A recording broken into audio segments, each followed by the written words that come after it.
KCU യൂണിവേഴ്സിൽ നിന്ന് പുറത്തിറങ്ങിയ മറ്റൊരു കിടുക്കാച്ചി പടമാണ് നമ്മൾ ഇന്ന് കാണാൻ പോകുന്നത്. KCU എന്ന് വെച്ചാൽ കള്ളിയങ്കാട്ട് സിനിമാറ്റിക് യൂണിവേഴ്സ് ആണ് കേട്ടോ. ഈ പടത്തിന്റെ കഥ മനസ്സിലാക്കാൻ ഈ യൂണിവേഴ്സിൽ മുന്നിറങ്ങിയ പടങ്ങളൊന്നും കാണേണ്ട ആവശ്യമില്ല. സത്യം പറഞ്ഞാൽ ഈ പടം തന്നെ കാണേണ്ട ആവശ്യമില്ല. പിന്നെ ഞാൻ എന്തായാലും കണ്ടുപോയി, നിങ്ങളും കൂടി ഒന്ന് കണ്ടു നോക്ക്. എന്തിന്? അതിന്റെ ആവശ്യമില്ല. സിനിമയുടെ പേരാണ് കള്ളിയങ്കാട്ട് മന. ഒരു വോയിസ് ഓവറിലൂടെയാണ് ഈ പടം തുടങ്ങുന്നത്. പ്രേതം, യക്ഷി, ഗന്ധർവൻ, ഏതെടുത്താലും 100 രൂപ 100 രൂപ 100 രൂപ. അന്ന് നമ്മൾ ചെറുതിലെ ഉണ്ണാനും ഉറങ്ങുവാനും മടി കാണിച്ചിരുന്നപ്പോൾ അവർ പറഞ്ഞു തന്ന കഥകൾ. എന്നാൽ അതൊക്കെ നമ്മുടെ കുഞ്ഞു മനസ്സിൽ ഇടം പിടിച്ചു. സ്ത്രീകൾ ദുർമരണപ്പെട്ടാൽ അവൾ യക്ഷിയായി മാറുമെന്നും സങ്കല്പം. അതൊക്കെ സമ്മതിച്ചു. അതിന് ഈ മഴവില്ലും ഡിസ്കോ ലൈറ്റും വിഷിച്ചക്കറൊക്കെ എന്തിനാണ് ഞങ്ങളെ കാണിക്കണത്? ബോധമുള്ള ആരും ഈ പടം കാണില്ല. അതുകൊണ്ട് ഹിപ്നോട്ടൈസ് ചെയ്ത് നമ്മളെ കൊണ്ട് ഈ പടം കാണിക്കാനുള്ള ഒരു സൈക്കോളജിക്കൽ മൂവാണിത്. പക്ഷെ നിങ്ങൾ ഈ പറഞ്ഞ പരിപാടി ഇവിടെ നടക്കില്ല. ആരാടാ കണ്ണിക്ക് ടോർച്ചടിക്കണത്? അങ്ങനെ ദുരാത്മാക്കളുടെ ഒരു സംഗമം തന്നെ ഈ ഭൂമിയിലുണ്ടെന്നാണ് സങ്കല്പം. ഇതിപ്പോ സിനിമയാണോ അതോ ഓഡിയോ ബുക്കാണോ? അവൾ ഒരിക്കലും ആഗ്രഹിക്കാത്ത കാര്യങ്ങൾ പറഞ്ഞ് പ്രലോഭി. ഇതെന്താണിത്? വിൻഡോസിന്റെ സ്ക്രീൻ സേവറോ? മരണശേഷവും ഗതി കിട്ടാതെ അലയുന്നവളെ ആര് ചതിച്ചു? എന്തായാലും ഞാനല്ല. ഏതാണ്ട് 4 മിനിറ്റ് നീണ്ടു നിൽക്കുന്ന വോയിസ് ഓവറിന് ശേഷം ശരിക്കുള്ള കഥ തുടങ്ങുകയാണ്. ഇതാണ് കുമാരേട്ടൻ. ഇയാൾക്കൊരു ചായക്കട ഉണ്ട്. ഇവിടെ ചായ കുടിക്കാൻ വരുന്നവരൊക്കെ ഭയങ്കര കോമഡിക്കാരാണ് എന്നാണ് അവരുടെ വിചാരം. ഒരു സാമ്പിൾ അങ്ങോട്ട് പിടിക്കുക. കല്യാണം 2 ദിവസമായിട്ട് പുറത്താ. ശുദ്ധഹാസ്യം മരിച്ചിട്ടില്ല. ഇല്ലടാ. ഈ തമാശ അങ്ങോട്ട് കത്തി കയറി നിൽക്കുമ്പോഴാണ് അവന്റെ കാൽപാദം ആ റോഡിൽ പതിക്കുന്നത്. ഇയാൾ എന്തിനാണ് ആ മുണ്ട് എടുത്തേക്കണത്? ജുബയ്ക്ക് കുറച്ചും കൂടി ഇറക്കണ്ടായിരുന്നെങ്കിൽ ആ മുണ്ടിന്റെ ആവശ്യം ഉണ്ടാവില്ലായിരുന്നു. തോളത്തൊരു തോർത്തും. ഇയാളെന്താ ഇലക്ഷന് നിൽക്കണ്ടോ? എന്തായാലും കയ്യിലൊരു പെട്ടിയുമായി അയാൾ വരികയാണ്. കുറച്ചുകൂടി കോമഡി വിളമ്പട്ടെ. എന്നാ പിടിച്ചോ. എടാ പുഷ്കര, എല്ലാ ദിവസവും കട തുറക്കുന്നതിന് മുമ്പ് അവൾക്ക് പാല് കൊടുക്കുന്ന ഞാനല്ലേ? സംശയിക്കണ്ടടാ, പശുവും പാലാ. കണ്ടിട്ടില്ല, അതുകൊണ്ട് ചോദിച്ചതാ. ഞാനേ കുറച്ച് ദൂരത്തുനിന്നാ. ഏയ്, ദൂരത്തുനിന്ന് ആയോണ്ടാണല്ലോ ഇവിടെ കണ്ടിട്ടില്ല എന്ന് അയാള് പറഞ്ഞത്. കണ്ടിട്ടില്ല, അതുകൊണ്ട് ചോദിച്ചതാ. ഞാനേ കുറച്ച് ദൂരത്തുനിന്നാ. ഓ, മനസ്സിലായി, എല്ലാം മനസ്സിലായി. ഇനി ഇയാൾ ആരാന്ന് അറിയണ്ടേ? ഞാനൊരു എഴുത്തുകാരനാ. സ്വന്തമായിട്ടൊരു നോവൽ എഴുതാൻ പിന്നെ ഒരു വീട് വേണം. കുമാരേട്ടാ, നമ്മുടെ മറ്റേ വീടില്ലേ? മറ്റേതല്ലേ നമ്മുടെ മറ്റേ വീട്? അതല്ലേ? അത് കൊടുത്താലോ? ഏത്? ആ വീടോ? ആ, അതന്നെ. എടാ, അത് ഈ സാറിന് ശരിയാകുവോ? അതെന്തേ, ഇയാൾ ആ വീട്ടിൽ കൊള്ളില്ലേ? വാടക എത്ര കൊടുക്കാൻ പറ്റും? ഒരു 1500-2000. അതൊന്നും കൊടുക്കണ്ട സാറേ. ആ വീട് ഒരു 1500 രൂപയ്ക്ക് ഞങ്ങൾ വാങ്ങിച്ചു തരാം. ആരാന്നാവോ ഇതിന്റെ ഡയലോഗ് എഴുതിയിരിക്കണത്? എഴുതിയത് ആരാണെങ്കിലും ഏതോ കൂടിയ സാധനമാണ് അയാൾ വലിച്ചു കയറ്റിയിരിക്കണത്. ഒരു 1500-2000. അതൊന്നും കൊടുക്കണ്ട സാറേ. മോനെ മനസ്സിൽ ലഡ്ഡു പൊട്ടി. ആ വീട് ഒരു 1500 രൂപയ്ക്ക് ഞങ്ങൾ വാങ്ങിച്ചു തരാം. എടോ, 1500 രൂപ തരാന്ന് തന്നെയല്ലേ അയാൾ മലയാളത്തിൽ പറഞ്ഞത്? അതൊന്നും കൊടുക്കണ്ട സാറേ. ആ വീട് ഒരു 1500 രൂപയ്ക്ക് ഞങ്ങൾ വാങ്ങിച്ചു തരാം. അപ്പൊ ഞാൻ മലയാളത്തിലല്ലേ പറഞ്ഞത്? എനിക്ക് ഇംഗ്ലീഷിൽ പറയാം. പിന്നെ ഒരു 3 മിനിറ്റ് ആ മറ്റേ വീടില്ലേ? ഏത്? ആ വീടോ? അതന്നെ, അതിനെ പറ്റിയുള്ള ഡിസ്കഷനാണ്. എന്താണ് ഇവര് പറയണത് എന്നൊന്നും നമുക്ക് കേൾക്കില്ല. ആരോ തകരപ്പാട്ട കൊട്ടണതും കാക്ക കരയണതൊക്കെ നന്നായിട്ട് കേൾക്കാം.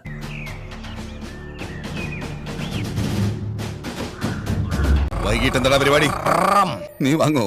ഇന്നലെ ഞാൻ വാങ്ങി പോന്നിയതല്ലേ, ഇന്ന് നീ വാങ്ങ്. തൽക്കാലം നമുക്ക് നിമിനെ സൈസാക്കാം. കൊറേ നാളായി ആ വീട്ടിൽ ആൾ താമസം ഇല്ലാണ്ട് കിടക്കുക. അതുകൊണ്ട് അതിന്റെ ഉള്ളൊക്കെ ആകെ താറുമാറായിട്ട് കിടക്കുക. ഓ, അപ്പൊ പഴയ വീടാണ്. നോവലൊക്കെ എഴുതാൻ പറ്റിയ സ്ഥലം തന്നെയാണ്. ആ, എടാ, നീ ഇങ്ങോട്ട് വന്നാ മതി, നമുക്ക് ഒരുമിച്ച് പോവാം. സാർ അല്പം നേരം ഇരിക്കുക, അവൻ വന്നിട്ട് പോവാം. അങ്ങനെ നോവലിസ്റ്റ് മറ്റേ വീടില്ലേ? ഏത്? ആ വീടോ? അതന്നെ, മറ്റേ വീട്. അങ്ങോട്ട് പോവാണ്. ഇയാളുടെ കൂടെ വരാന്ന് പറഞ്ഞ ഒരുത്തനെയും കാണാനില്ല. അതുകൊണ്ട് ഈ സിനിമയുടെ സംവിധായകൻ ഇയാളുടെ ഒപ്പം ഒന്ന് തുണയ്ക്ക് പോവാൻ നമ്മളോട് പറയാണ്. സോ നമുക്ക് 2-3 മിനിറ്റ് ഇയാളുടെ ഒപ്പം ഒന്ന് നടന്നിട്ട് വരാം.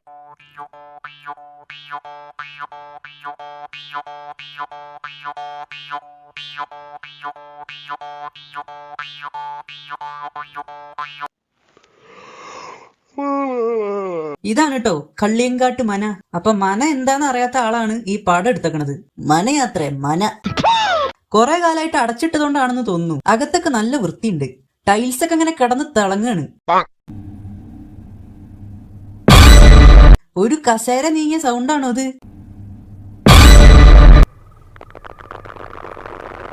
പുറത്ത് വെടിക്കെട്ടൊക്കെ നടക്കണ്ട കേട്ടോ. ഇത് വെടിക്കെട്ടിന്റെ സൗണ്ട് ഒന്നല്ല, ഹൊറർ ഫീൽ കിട്ടാൻ വേണ്ടി തിരികെ കയറ്റിയ ഏതോ BGM ആണ്. അത് എഴുതി കാണിച്ചാ മതിയാ. അല്ല ഈ മനയിൽ എന്തൊക്കെ ഉണ്ട് കേട്ടോ. ഇത് ചാവാൻ കിടക്കണ ആരോ ശ്വാസം വലിക്കണ സൗണ്ട് അല്ല, ഇത് നമ്മുടെ യക്ഷിയുടെ കൊലച്ചിരിയാണ്.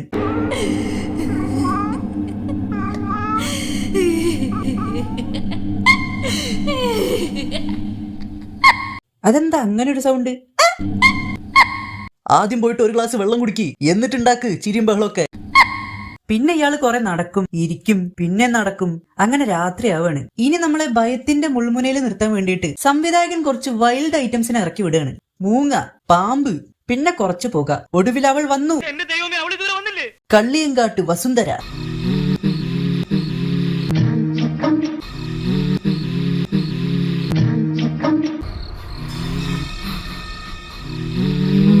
വല്ലാത്ത ശ്വാസമുട്ടുണ്ട് തോന്നുന്നു. പെട്ടെന്ന് നമ്മുടെ നോവലിസ്റ്റിന് ഛർദിക്കാൻ വരും. ഓ, സ്വപ്നം കണ്ട് ഞെട്ടിയതാലേ. ഞാൻ വിചാരിച്ചു ഛർദിക്കാൻ വന്നതാന്ന്. രാത്രി ആയപ്പോഴാണ് താൻ നോവൽ എഴുതാനാണല്ലോ ഇങ്ങോട്ട് കെട്ടിയെടുത്തത് എന്ന കാര്യം അയാൾക്ക് ഓർമ്മ വരുന്നത്. ആ, എഴുതങ്ങട്. എന്തോ ഒരു ബുദ്ധിമുട്ട്. മലയാളം എഴുതാറില്ലേ? അക്ഷരാഭ്യാസം ഇല്ലല്ലേ? അപ്പോഴാണ് ഒരു കസേര അയാളുടെ അടുത്തേക്ക് നീങ്ങി വരുന്നത്. എഴഞ്ഞടഞ്ഞിട്ടാണ് ഈ സിനിമ പോണത്. അറ്റ്ലീസ്റ്റ് ആ കസേരയെങ്കിലും ഒന്ന് സ്പീഡിൽ നീക്കിക്കൂടെ? കസേരയുടെ മുകളിൽ നാട്ടുമാൻ വരുന്നത് പോലെ ഒരു പച്ച പുക വരും. പക്ഷെ വന്നത് നാട്ടുമാനൊന്നല്ല, വസുന്ധരയാണ്.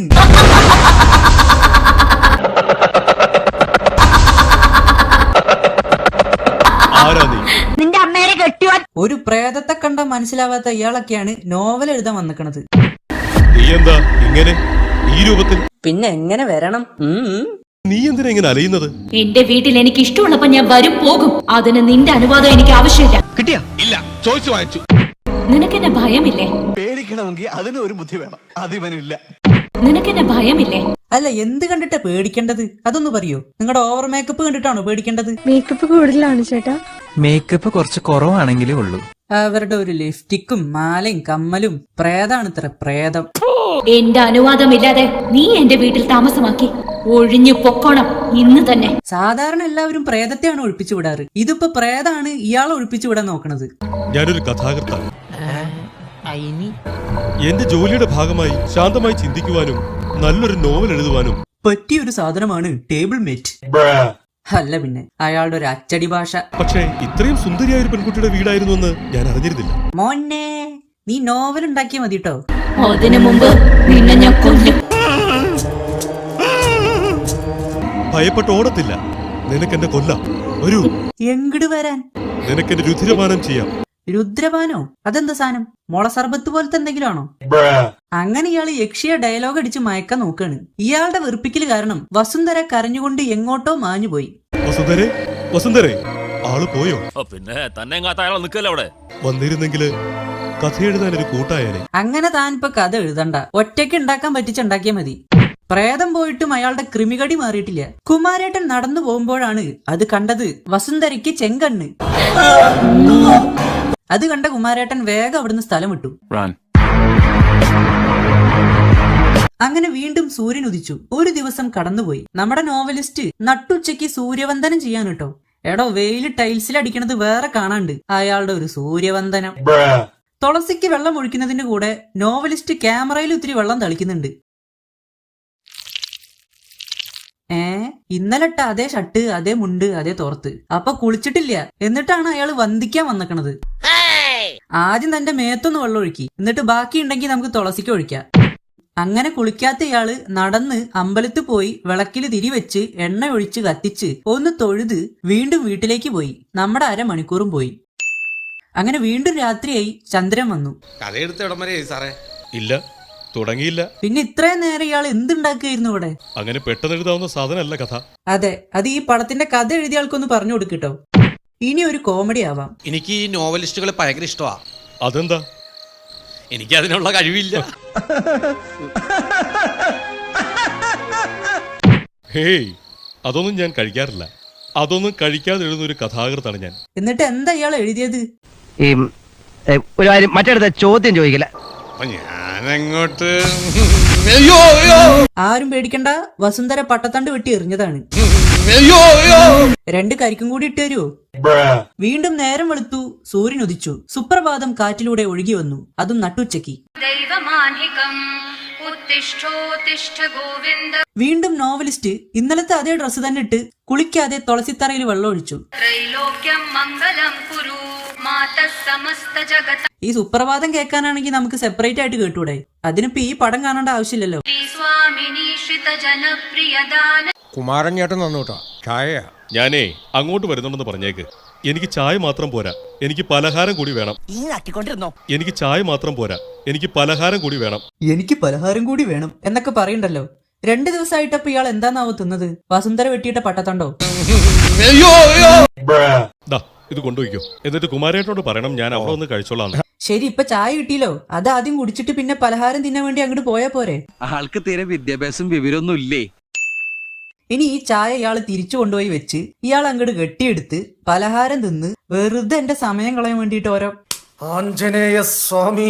ചേട്ടാ ചായ ചോദിച്ചിട്ട് എത്ര നേരമായി? വെളുപ്പാൻ കാലത്തെ കടയിൽ കയറി വരും. പിന്നെ എപ്പോഴാന്നാവോ വരേണ്ടത്? കട പൂട്ടുമ്പോഴോ? ഇതെങ്ങനെ നടത്തിക്കൊണ്ട് പോണെന്ന് ആർക്കും ഒരു ചിന്തയില്ല. എന്ത് ഇങ്ങനത്തെ ഒരു സൗണ്ട്? ഇയാള് പൈപ്പ് തുറന്നിട്ടാണോ ചായ ഉണ്ടാക്കണത്? ഇനി കുമാരേട്ടന്റെ കുറച്ച് കോമഡി സീനാണ്. എന്തോ ഭാഗ്യത്തിന് ഇയാൾ പറയുന്നതൊന്നും നമുക്ക് കേൾക്കാൻ പറ്റില്ല, അത്രയും സൗണ്ടിലാണ് റേഡിയോ വെച്ചേക്കണത്. നല്ല കാര്യങ്ങൾ ചെയ്യുന്നു, അങ്ങനെയുള്ള വാർത്തകൾ ഇടാൻ പത്രമല്ല പുള്ളി എല്ലാം. അങ്ങനെ ഈ സിനിമയുടെ ഒരു 10 മിനിറ്റ് ആ റേഡിയോ കൊണ്ടുപോയി. പിന്നെ ഞാൻ കള്ളി ഷാപ്പില് നമ്മുടെ നോവലിസ്റ്റ് പലഹാരം തിന്നാൻ വേണ്ടി കടയിലേക്ക് വന്നിട്ടുണ്ട് കേട്ടോ. രാവിലെ കട്ടിലോട്ട് എന്തെങ്കിലും കഴിക്കാനും വേണം. അങ്ങനെയുണ്ടോ ഒരു ശീലം? മനുഷ്യന്മാരായി കഴിഞ്ഞാൽ രാവിലെ എന്തെങ്കിലുമൊക്കെ കഴിക്കുന്ന ഒരു പതിവുണ്ട്. അങ്ങനെയുണ്ടോ ഒരു ശീലം? ഒരു 2 ഇഡ്ഡലി എടുത്തോണ്ട് വാ. ഈ സിനിമയിലെ ഡയലോഗൊക്കെ മാറ്റി വെച്ച് മ്യൂസിക് മാത്രം ഒന്ന് കണ്ണടച്ച് കേട്ടാണ്ടല്ലോ, നല്ല ഫീലാണ്.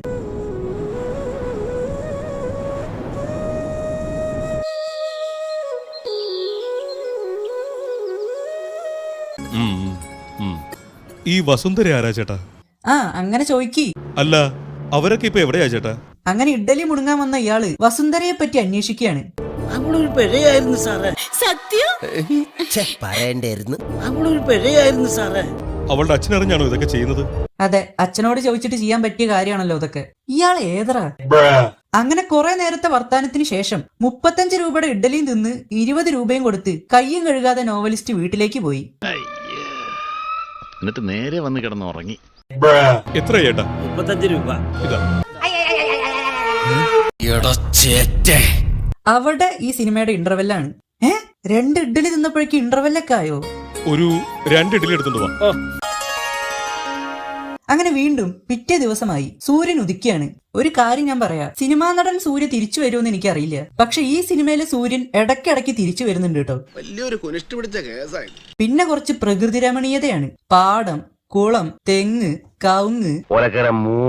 രാത്രി വസുന്ധരയെ കണ്ട നാട്ടുകാര് പേടിച്ചോടാണ്.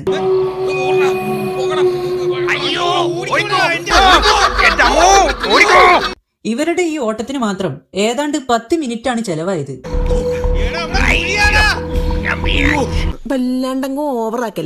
നമ്മുടെ നോവലിസ്റ്റ് ആരോടോ സംസാരിക്കുകയാണ്. അപ്പൊ നോവൽ ഇനി എഴുതാൻ തുടങ്ങിയിട്ടില്ലേ? ഇല്ല, തുടങ്ങിയിട്ടില്ല. അത് പിന്നെ പോട്ടെ, ആ തോർത്തെങ്കിലും ഒന്ന് മാറ്റിക്കൂടെ? അതിനൊക്കെ ഒരു സമയം എടുക്കും, ഒരു മൂടൊക്കെ വേണ്ടേ? ഞാൻ ധൃതി വെക്കുന്നത് ആർട്ടിസ്റ്റുകളുടെ ഡേറ്റ് ഒക്കെ നോക്കണ്ടേ? നോവൽ എഴുതാൻ എന്തിനാണ് ആർട്ടിസ്റ്റിന്റെ ഡേറ്റ് ഒക്കെ? എന്തൊക്കെയാണ് നടക്കുന്നേ? വീണ്ടും മൂങ്ങ വരും, പൂച്ച വരും. അത് നോക്ക്, പൂച്ചയ്ക്ക് വരെ ഉറക്കം വരുന്നുണ്ട്. അല്ല, എന്നെ മാത്രം എന്താ ഉപദ്രവിക്കാതിരിക്കുന്നത്? ഇടയ്ക്കൊക്കെ ഒന്ന് കുളിക്കണേ, നാറിയിട്ടാവും. അങ്ങനെ ഇരിക്കുമ്പോ കുമാരേട്ടൻ മൃദംഗൊക്കെ കൊട്ടിയിട്ട് എങ്ങോട്ടോ പോവാണ്.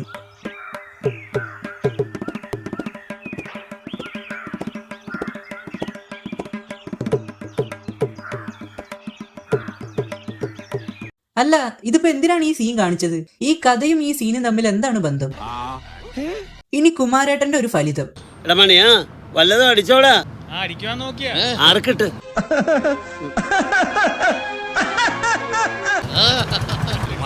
ഓരോ കാര്യം. നീ എന്നെ ഭയപ്പെടുത്താന്ന് കരുതണ്ട. നിന്റെ കയ്യാങ്കളിയൊന്നും എന്റെ അടുത്ത് നടക്കത്തില്ല. ഇയാളുടെ സൗണ്ട് എന്താണ് ഇങ്ങനെ? തൊണ്ടയിൽ കുമാരേട്ടന്റെ ഇഡ്ഡലി ഇരിക്കണ്ടോ? നിന്റെ കഥ ഞാൻ സിനിമയാക്കാം. ഒരു ഷർട്ട് വാങ്ങാൻ കാശില്ലാത്ത ഇയാളാണ് സിനിമ എടുക്കാൻ പോണത്. സത്യമാണോ പറഞ്ഞത്? എന്റെ കഥ എഴുതോ? സത്യം. അങ്ങനെ വസുന്ധര തന്റെ ഫ്ലാഷ് ബാക്ക് പറയാണ്. അപ്പൊ ബ്ലഡ് സെൽസ്, അരുണ രക്താണുക്കൾ, ശ്വേത രക്താണുക്കൾ അതൊക്കെ സംവിധായകൻ നമുക്ക് കാണിച്ചു തരുന്നുണ്ട്. എന്തിനോ എന്തോ ഫ്ലാഷ് ബാക്ക്. നീ എന്ത് സുന്ദരിയാടി. ഒന്ന് പോടി. എന്നെ സൗന്ദര്യം നിനക്ക്. ഇങ്ങനെ നിന്നെ കണ്ടു കഴിഞ്ഞാൽ വല്ല സിനിമാക്കാരും കൊത്തിക്കൊണ്ടു പോകും. അത്രയ്ക്കൊക്കെ സൗന്ദര്യം ഉണ്ടോടി എനിക്ക്? കളിയാക്കിയാലും മനസ്സിലാവില്ല. നിനക്കറിയോ സിനിമാക്കാരെയൊക്കെ? പിന്നില്ലാതെ. എന്നാ നീ ആ സിനിമാക്കാരെ കണ്ടെന്ന് പറ. നായികയായിട്ട് അഭിനയിക്കാൻ ഇവിടെ ഒരു നടിയുണ്ടെന്ന്. നായികയുടെ അമ്മയുടെ ഒരു വേഷമുണ്ട്, അത് വേണമെങ്കിൽ നോക്കാം. ഞാൻ പറയാം. ഈ കഥയിൽ ആരൊക്കെയോ വന്ന് എങ്ങോട്ടൊക്കെയോ പോകുന്നുണ്ട് കേട്ടോ. സംവിധായകൻ നമ്മളെ ഈ കാറിലേക്ക് അങ്ങോട്ട് ഇരുത്താണ്. പിന്നെ ഒരു നീണ്ട യാത്ര. ശരിക്കും നമ്മൾ ആ കാറിൽ ഇരിക്കുന്ന ഒരു ഫീല് നമുക്ക് കിട്ടും.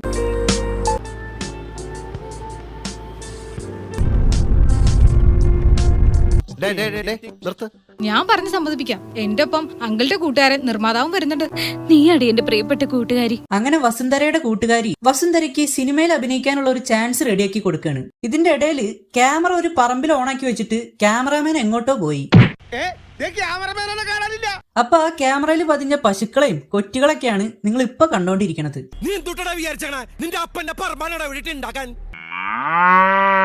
വീണ്ടും ഒരു കാർ യാത്ര. പിന്നിലൊരു ലോറി വരുന്നുണ്ട്, ഒന്ന് സൈഡ് ഒതുക്ക്. ഇത് BGM ആണോ? വീണ്ടും സൂര്യൻ അസ്തമിക്കുകയാണ്. സൂര്യന്റെ ഒരു ഗതികേട്. അങ്ങനെ വസുന്ധരയ്ക്ക് സിനിമയിൽ ചാൻസ് കൊടുക്കാൻ അവർ വന്നു.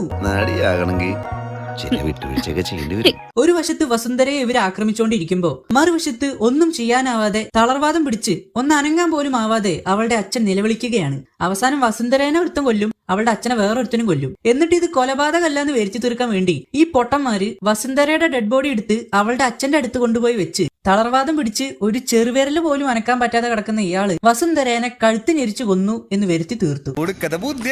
അത് അവിടുത്തെ പോലീസുകാരും വിശ്വസിച്ചു. രാജൻ മകൾ വസുന്ധരയെ കഴുത്തിരിച്ചു കൊന്നേ. ഇതൊക്കെ എഴുതിയുണ്ടാക്കിയ മഹാനെ, അങ്ങേക്ക് എന്റെ കോടി പ്രണാമം. വീണ്ടും മൂങ്ങ വരും, പൂച്ച വരും. ഈ മൂങ്ങയുടെ മൂഡ് മാത്രമേ ഇനി സൂം ചെയ്ത് കാണിക്കുള്ളൂ. ബാക്കിയെല്ലാം ക്യാമറാമാൻ കാണിച്ചു കഴിഞ്ഞു. ഞാൻ ആരോ ഏട്ടാ? എന്റെ പ്രിയപ്പെട്ട കൂട്ടുകാരി എന്നെ ആത്മാർത്ഥമായി വഞ്ചിക്കുകയായിരുന്നു. ആത്മാർത്ഥമായിട്ട് സ്നേഹിച്ചു എന്നൊക്കെ പറയണത് കേട്ടിട്ടുണ്ട്. ഇതെന്താ ആത്മാർത്ഥമായിട്ട് വഞ്ചിച്ചു? ഇനി നീ കരയരുത്, സന്തോഷിക്കും. ഇനി ഒരു ഫൈറ്റാണ്. ദേഹോപദ്രവം ഏൽപ്പിക്കാതെ ഒരാളെ എങ്ങനെ തല്ലാമെന്നാണ് നിങ്ങൾ കാണാൻ പോണത്.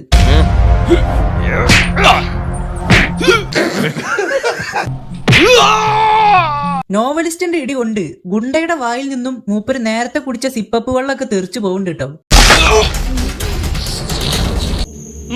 കൊള്ളാം കൊള്ളാം.